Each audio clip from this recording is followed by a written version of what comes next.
অঙ্কটা আমরা দেখব। এখানে বলছে যে B A by B equal B by C equal C by D হলে দেখাও যে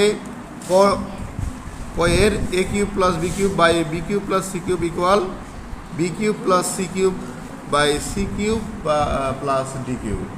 অর্থাৎ এটা হচ্ছে মূলত একটা কি দেখানোর অঙ্ক। ঠিক আছে, তো কী করবো, দেওয়া আছে অংশটা তুলবো। ঠিক আছে, জি 11.1 এর কি 9 ক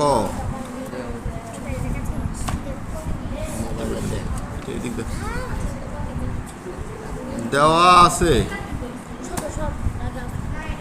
কি দেওয়া আছে, এ বাই বি ইকুয়াল কি B by C equal C by D. আমরা সবগুলো সমান সমান কে ধরবো, তাহলে এ বাই বি ইকুয়াল কি কে, বি বাই সি ইকুয়াল কি কে, সি বাই ডি ইকুয়াল কি। অর্থাৎ এই প্রত্যেকটা অংশকে আমরা কে দিয়ে কী করে নিলাম, আলাদা করে নিলাম। তাহলে এখানে দাঁড়াচ্ছে এ সমান সমান বি কে, এখানে বি সমান সমান সি কে, এখানে সি সমান সমান কি ডি কে।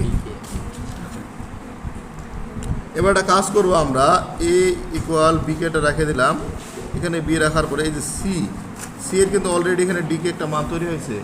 এই মানটা যদি আমরা সি জায়গাটাতে বসাই তাহলে কী হবে, ডি কে আর কে মিলে হলো কি এ স্কোয়ার। এর পরের লাইনে আমরা আসবো, এটা রেখে দেবো, এখানে বি, এখানে আবার বি এর একটা নতুন মান তৈরি হয়েছে, এটা এখানে বসাই দেবো। তাহলে আসবে কি ডি কে, এখানে একটা এখানে দুইটা, মোট কটা 3টা। অর্থাৎ এর মান কাউন্ট হবে এটা, বি এর এটা, সি এর এটা, এই 3টা। ওকে, অতএব এখন আমরা কি করব,